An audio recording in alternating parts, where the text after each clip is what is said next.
Hi again, welcome to another video, and today we're back on this Puch Maxi E50 engine. This is from our Puch Maxi S 1977, and in the last video of this I fitted new bearings in it and got the engine block back together. So my job now is to get everything else back on the engine. So I'm going to start with the new piston, the new cylinder, and then the cylinder head. So all that part will be done, and then I've got to do the clutch, and then I've got to do the stator and flywheel, that side. So now I've got the new piston there, and if you can see there's an arrow on it that goes towards exhaust. So this is the top of the engine, so that needs to go on like that. I've already put one clip in one side. I've already checked the pin fits through the bush okay, and it does, and it spins nicely. So now I can get the piston on. So make sure that arrow's going downwards, and then I can push the pin through. I'll get it through that bush. There we go. Just make sure it's fully in. And then I've got the other side clip to do there. These ones do have a little like tab bit on, so they are a little bit easier than some.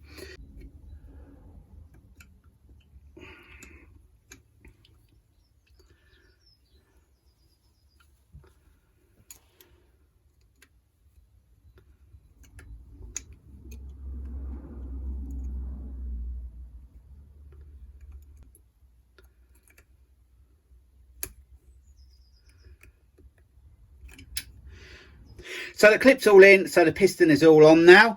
Now I have the piston ring. Only one piston ring on this. And there is a little piece in there. I'll show you. Just there, and that's where the split on the piston ring fits to. So we'll just get that done. I'll just check that. Yeah, the ring can go on either way. It doesn't matter whether it's like that or like that. Might have been easy to put it on beforehand, before I put the piston on, but it was easy enough to get on, as you've just seen. So that all looks good to me. I need to get the base gasket on. I have the base gasket here, so all we do is just make sure it's the right way. You can see them bits there sloping down, same as that bit there. So that should just go over there like so.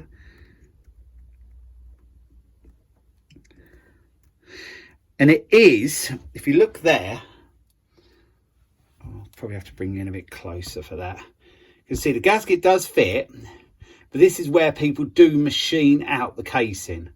I'm not actually going to do that, but if you want to upgrade performance even more, you can take that out to there.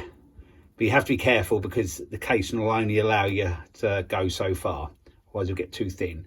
But at the moment I'm just going to go with it, because I wasn't advised to do anything different, and I don't really want to start machining this casing out at the moment. I might buy another engine in the future, or use one of my other engines and do that, but at this moment in time I just want to do this engine as quick as I can. I'm just going to lubricate it in there with some 2-stroke oil, just so it's lubricated to start with. So now I've got the piston ring compressor on there, and I've put some 2-stroke oil in there. So this should just slip on.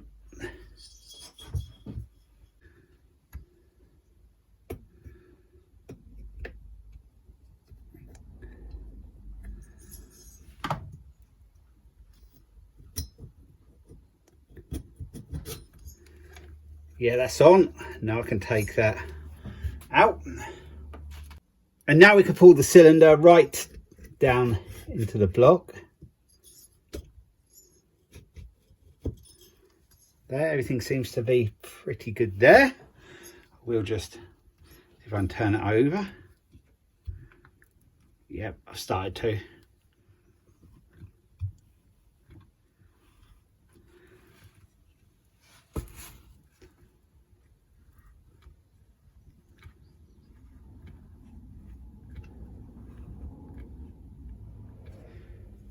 Now I'm going to put the head gasket on. So that goes on like that. So now we can get a cylinder head on. So that goes on like that. So I've just got to get the nuts now, and then that'll all tighten down, and then that part will be done. So I found 4 new nuts to hold this cylinder head on, and I'm just going to tighten them up now. I have started them with some pin nose pliers because it's quite deep in there to get started. So I did that, and I just put a random spark plug in as well, just so I didn't drop a nut into the bore. So I'll just tighten these up.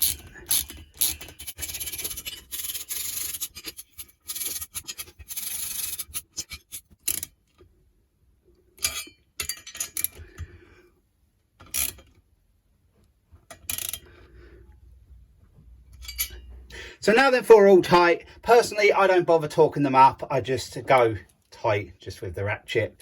But when they start to get a bit tight, I just try to go sort of diagonally.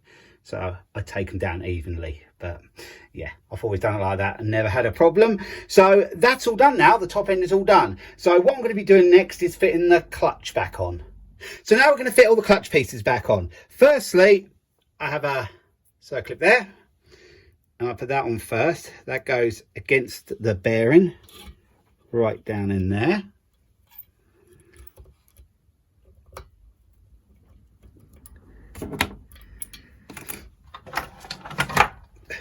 Just push that with a screwdriver to make sure it clicks in.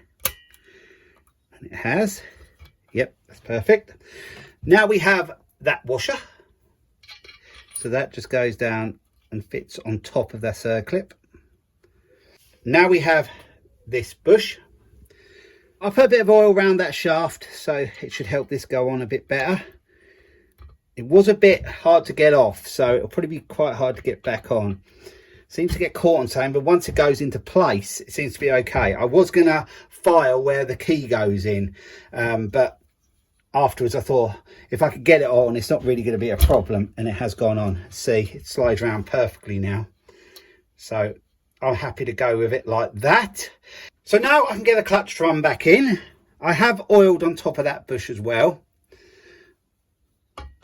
So that should just slip in there like that. And now we have another washer. Fits on there. And then a circlip that just goes on top of that washer. So I'll get that in.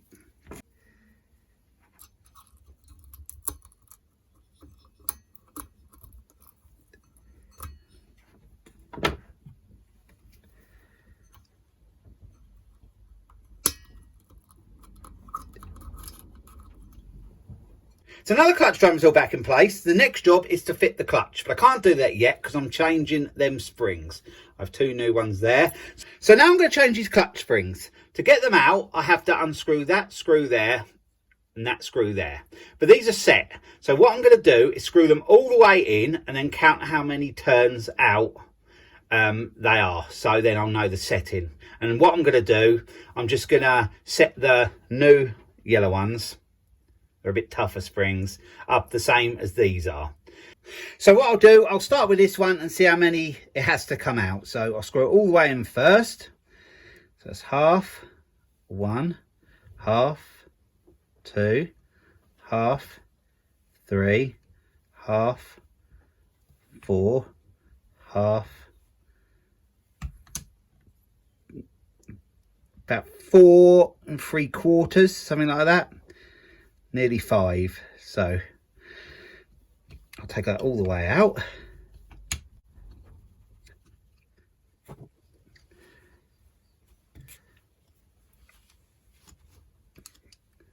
Go. There's the old spring. As the new spring is thicker, you can see the setting will probably be different anyway because of how thick and harder the spring is to press. I can sort of press that one a little bit. This one, that one I can hardly press at all. But we'll just go with that setting. I'll just see how it goes. So I'm going to push that in there, and it has to go through the hole in the middle there. There's a hole right there. Let's get that in there like that. Then we'll screw this all the way in.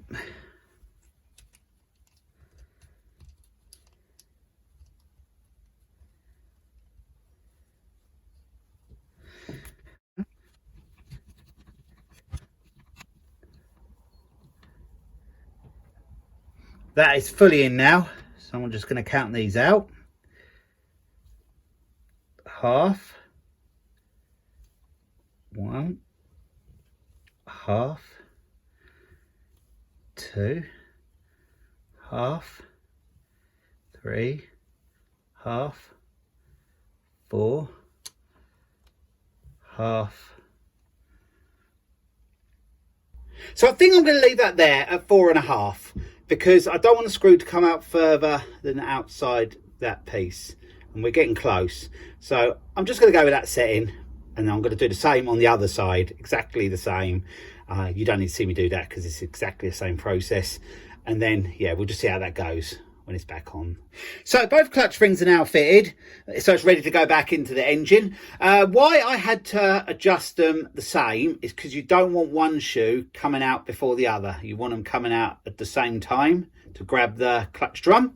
And also that adjustment affects whether you go in or out, how quick the bike will accelerate off, how early it will or how late.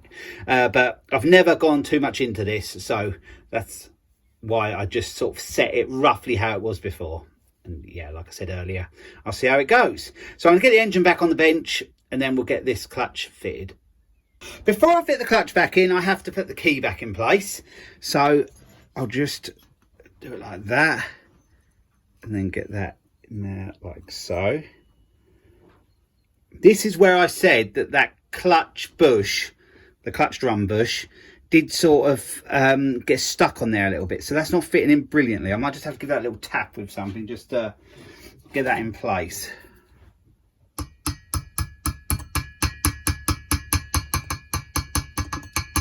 That looks pretty good. So now the clutch should just go over there. So we'll do that now. Does, went over there, lovely. So we have a washer now. And then we have this nut. It's normal thread.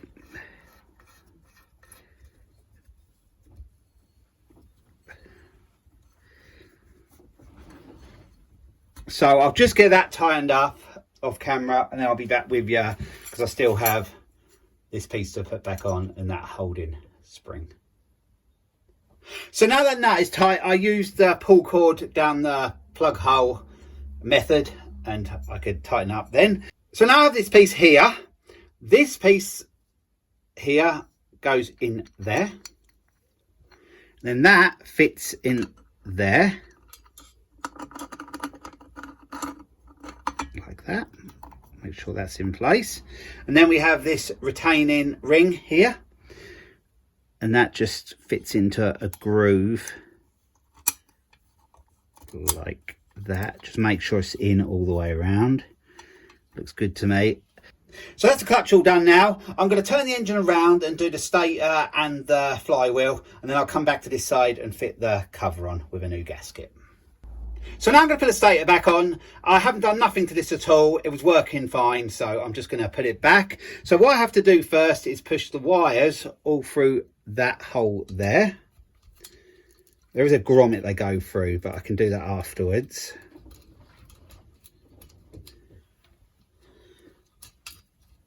So just feed them through there.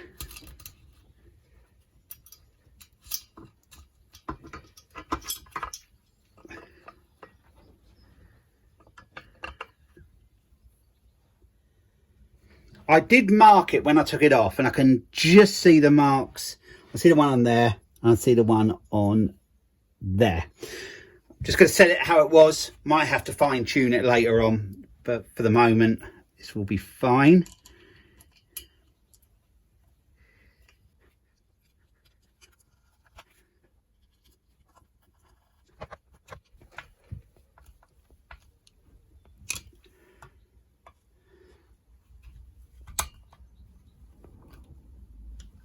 So now the stator's all bolted back in, I've got to put this small key back in place in there.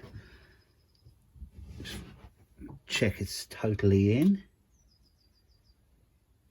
Got to make sure that don't drop out when I put the flywheel on, which I'm going to do now.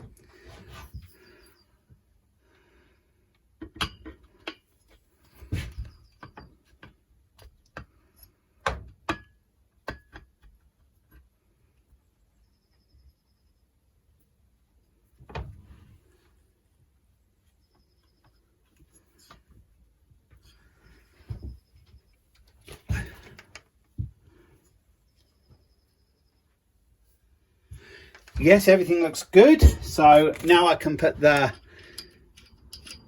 nut back on.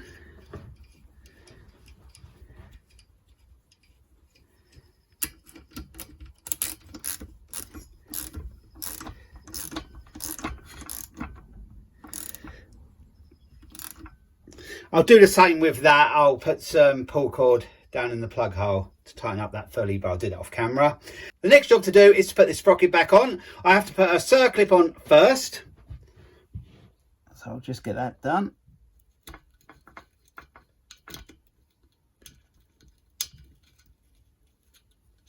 Yep, that's in place. Then just put the sprocket on like that, and then the other circlip on top of that.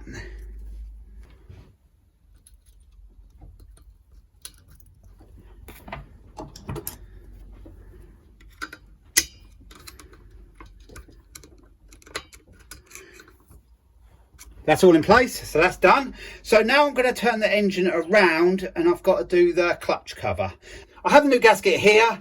I have some of this blue Yamaha. I'm just going to put some on the back of that and hold it in place there. Then put some on the front and then we'll bolt that in place. So I'll do this bit off camera and I'll show you me putting the cover on. So now I've got the gasket set in place, I can get the cover on. I need to hold that like that as I'm putting it on because it'll try to sort of push me away so the holes won't be in line. So I need to get two in really, otherwise it will sort of push the gasket. So if I hold it like that, I'll start that one. And I've got that one there. You just see where that goes. Yeah, I'm still holding a bit of tension on that lever.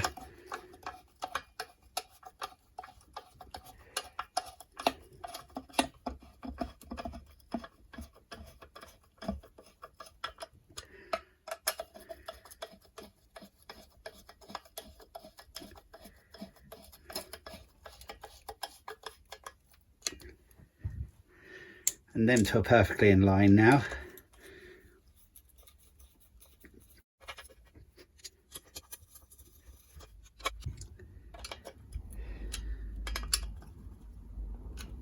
So that's the engine all done. We'll just turn it over, a couple of rotations. Seems to turn over nice and freely, nice and smooth. So I think that's going to be good. So going forward with this engine, I'm going to fit it to my Puch Maxi S I currently have on the road because the engine in that is slow going up hills, and I'm hoping what I've done to this engine will improve that. So it's a good way to see if my upgrades have worked and also just to test the engine to check that everything's okay. So in the next video, that will be what I'll do. So that video will be along soon, but for now I'm going to leave the video here. So I hope you've enjoyed the video of me putting the bits and pieces back on this engine block, and it should be good to go. So thanks for watching and bye for now.